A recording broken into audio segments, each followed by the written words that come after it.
everyone, it's Renee from the Staten Island Children's Museum with another video for Carnival STEAM Week. Today we will be making boats. This is a fun experiment to do outside or somewhere where it is okay if there's a little splashing.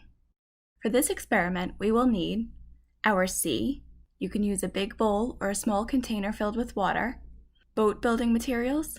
We can use straws, cardboard, sponges, styrofoam, sticks, plastic cups, pencils, anything you have around the house. The more materials you have, the more experimenting you can do.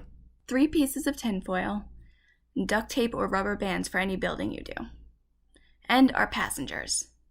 We will use paper clips, but you can use coins, bottle caps, or anything that you have at least 20 of that are about the same size and weight. What are some things we need to think about when we are building a boat?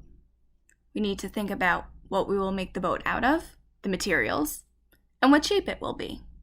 First, let's think about materials. We want our boat to float, so we are going to experiment to find which materials sink and which float. I'm going to test a bottle cap and a coin, which are about the same size. Which do you think will float? Which do you think will sink? As you can see, the bottle cap floated, but the coin sunk. This is because of its density.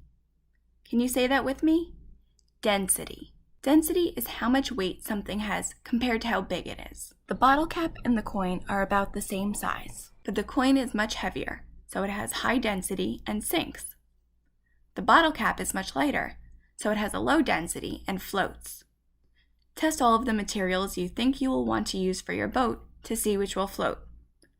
Try to guess before you put it in the water if it will sink or float. Next, we are going to think about shape. You may wonder how a boat, which is very heavy, can float.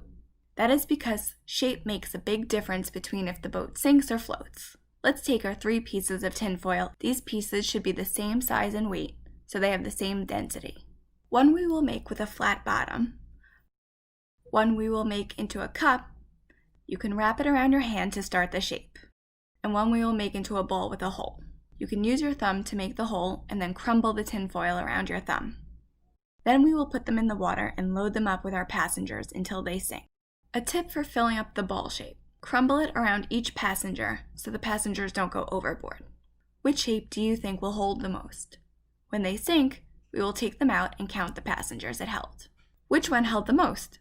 The flatboat held the most because of buoyancy. Can you say that with me?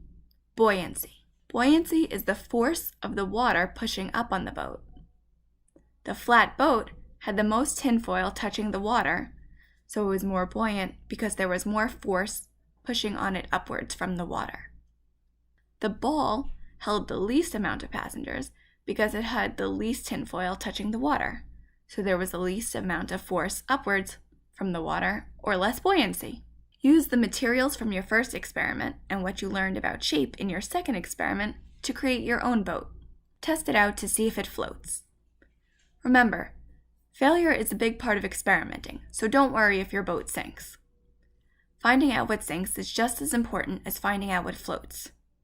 You can just keep trying something else until you make it float. Once you get your boat to float, it's a good time to take a picture of your boat because we're going to make it sink. Get your passengers ready. Before you begin loading, try to guess how many passengers it can hold. Then load them up until your boat sinks. How many passengers did your boat hold? What do you think you can do to make it hold even more passengers? Share the boats you made and how many passengers it held on our social media.